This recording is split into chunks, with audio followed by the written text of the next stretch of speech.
Yung tuyo siya, oh. Malungkot na umakyat kagabi. Umakyat malungkot. Sabi niya, ayaw mag-spin. Ayan po ang model ng ating float washer. Washing machine. Top load. WA422 PRH D WR/AA. Yan, umaandar na. Ito ang tatanggalin pag naitagilid mo na. Tsaka dito sa may thumbnail ko doon, water pump ng Samsung WA422 yata pa number nun, hindi ko matandaan, pero may 22, may 4, apat na numero. Yan ang pump nila. Tatanggalin natin.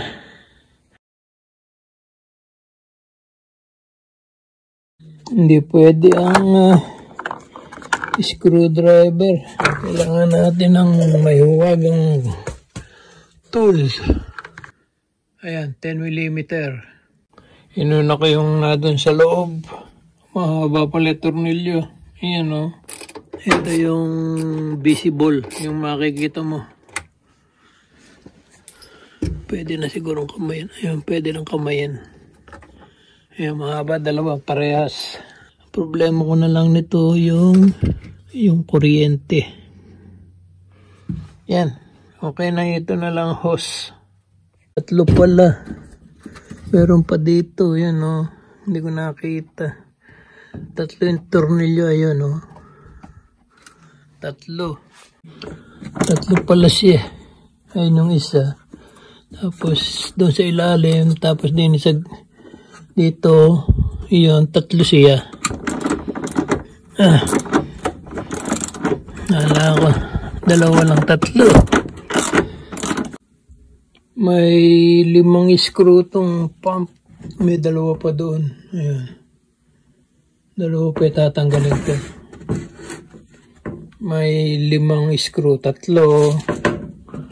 Doon, 1, 2, 3. Tapos may 2 pa doon sa loob. Kasi na kaya magalaw yung shaky video. Sorry po. Ayan, wala na yun.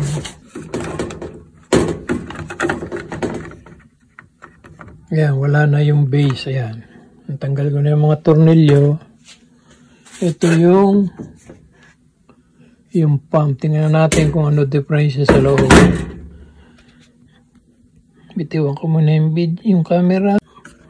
Ayun napag-iwalay Ayun yung armature niya na doon sa loob. Yung armature niya dyan sa loob. Ito yung pinaka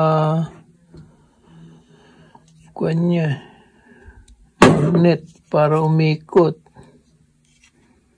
Kaya checking ko kung umiikot. Pagka hindi, broken wire lang.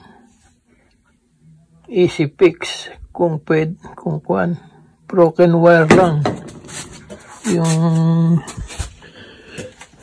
Yung tanggalin ko, ayun broken wire. Yun nga lang sana. Ikakabit ko na lang dyan ng terminal. Babalik natin. Naku. Kung sanang matanggal yung mga, yan ang pinalitan ko nung nakaraan Yung mga support na yan. Ito, bili ko niyan $60 yun. 4. Pinalitan ko yan noon. Mga pandemic time yata yan. Ngayon naman itong motor. Pero mukhang malinis pa Parang wala lang power. Subukan kong i-test kung gagana itong motor. Pag gumagana, yung connection lang. Madali namang ibalik slide mo lang ulit. Tapos ito, iaangat mo itong nakaklip. Ayan, balik 2.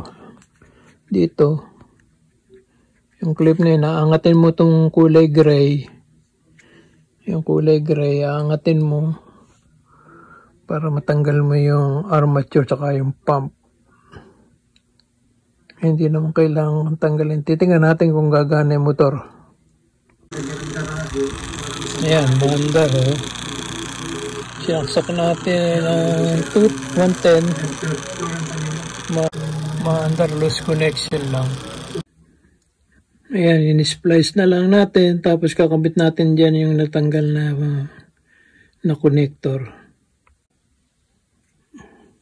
Ayan, secure na siguro yan.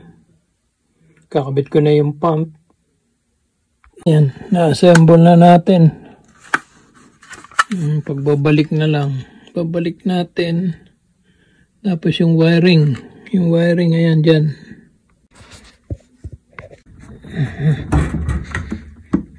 Ayan. Ayan, nakasecure na. Ayan, nakasecure na. Yung wire. Ayan, nakakabit na siya. Mukhang secure na. Ang tornilyo isad. Doon sa tapat. Tapos dito sa gilid. Itong pump mukhang secure na. Ito na lang. Hindi ito na lang. Pero ang nangyari, natanggal ko yung safety valve. Pinutol ko na. Akala ko yun ang problema eh. Ayaw bumalik. Nag-stuck. Sabi naman nila, okay lang na wala yun. Wala akong makita sa Amazon at sa eBay na parts. Kaya tingnan natin kung gagana without it. Okay.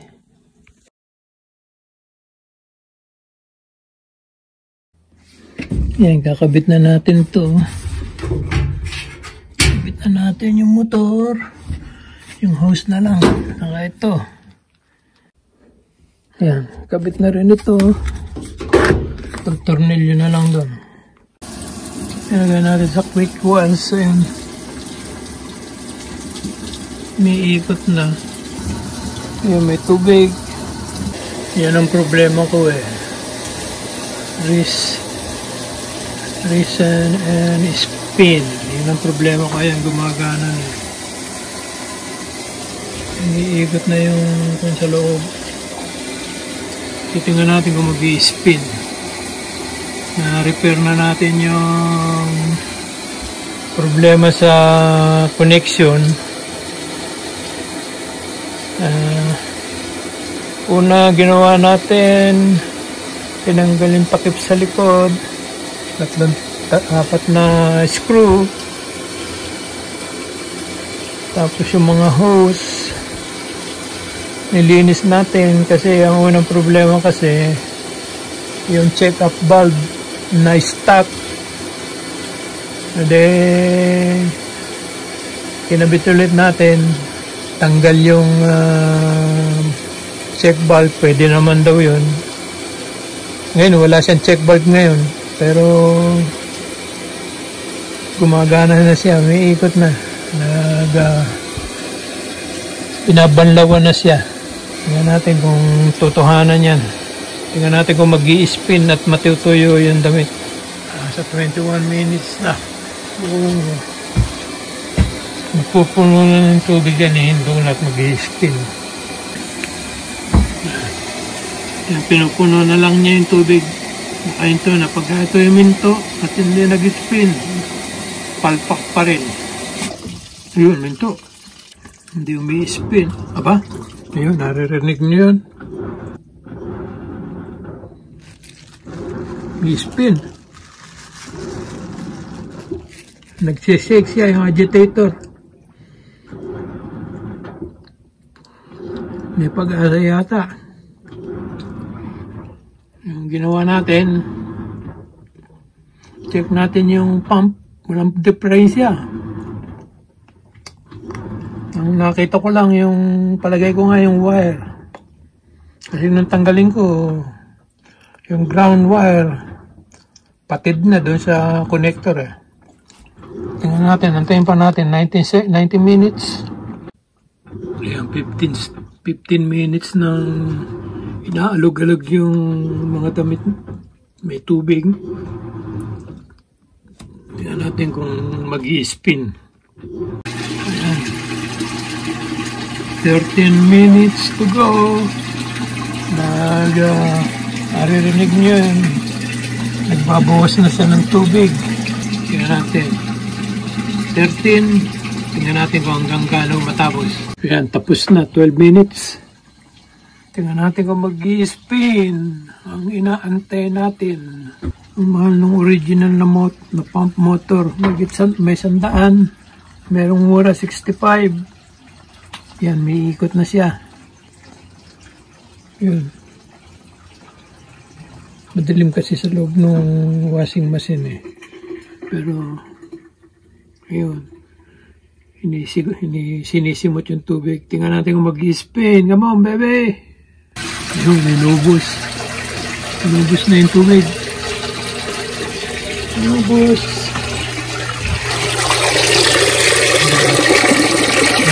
Lakas ng tubig, no? Kanina, hindi lumalabas ang tubig. 11 minutes. Nasa kung pa rin tayo. Yan ang problema natin eh. Nagwawas siya.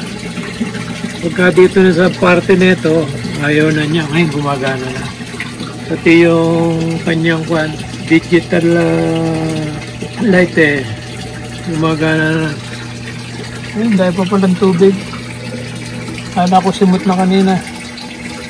Ayun, 10 minutes. Naubos na yata yung tubig. Palagi ko mag-i-spin na ito. Come on, mag-i-spin ka naman. May tubig pa, ang dami. Nihigop niya yung tubig talaga. 10 minutes. Nasa spin cycle na siya. Yung banlaw, tapos na yung banlaw. Siguro itong 10 minutes. Pinisimot pa niya yung tubig. Wow, mana, umi-spin. Umi-spin na siya. Kaya lang nagsishake. Nung maka-pandemic eh, pinalitan ko na ito ng yung balancing rod. Pero okay naman. Talaga normal lang yung gumagalaw. Pero at least gumagana na. Tignan natin kung matatapos at pwede nang i-dryer. Yan, 9 minutes. Nagpukang pa rin siya. Nag-i-spin pa rin siya. Umibilis na. 8 minutes. Nag-slow down na. Talagang pinipigaan niya ng gusto. Wala nang wala nang damit doon sa ilalim. Nasa gilid na. Pinatutuyo na siya. Medyo mahal din po ang magpagawa pagka tumawag ka ng repairman. Payat ang $200 ang labor mo kasi wala pag-alis nun dun sa shop nila. Naka-time na yun. Tapos parts. Maganda nga sana. Eh, ang bago nito nasa 700. Ayan, parang yan ang forma niya eh. Ang model niya. Top load. Yung na yan eh. Yung under na yan eh. Music to your ears. Pagka napagana mo ang yung washing machine na ayaw mag-drain, ayaw magbanlaw, at ayaw mag-speed. 6 minutes, 3 minutes,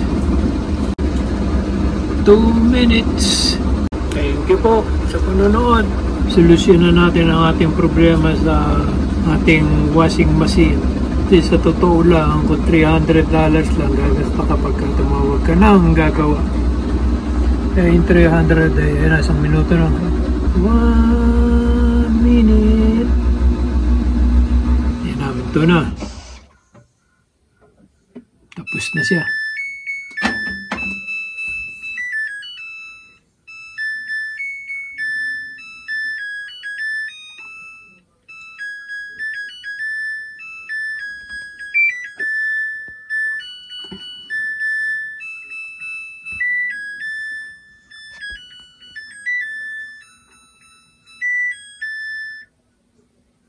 Salamat po sa panonood.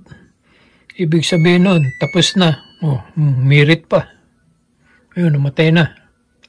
Tapos na. Ida-dryer na lang natin. Ito yung tuyo siya, oh.